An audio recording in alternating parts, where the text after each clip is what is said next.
Tomorrow, Vice President Mike Pence will headline the third night of the convention. President Trump will give his acceptance speech on Thursday. David? All right, Lisa, WBC political analyst Jon Keller joins us now live. And John, the Trumps took center stage tonight. So let's talk about sort of the benefits and the risks of putting so much emphasis on the first family. Well, David, the benefit is when they humanize the candidate and they add a direct personal perspective on their character that no one else can do in quite the same way. The problem is when they don't deliver. The First Lady's speech tonight was one of the most uplifting speeches we've heard so far in this convention. And while she praised the president's performance in office, there was not a single personal word about him as a husband, as a father. Plenty of warm words about others, zero about him.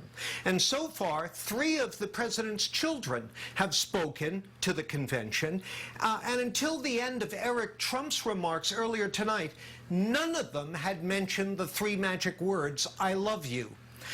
Compare this with the Biden granddaughters last week, talking about how their grandfather texts or calls them every day. And it's stark. It's really kind of remarkable. One other point I want to make real quickly. Voters have made it clear in recent years they've sort of had enough of family political dynasties. Just ask Jeb Bush and Hillary Clinton about how that works.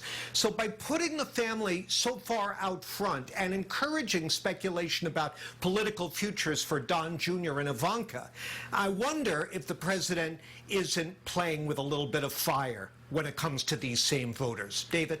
All right. Jon Keller, thank you so much for your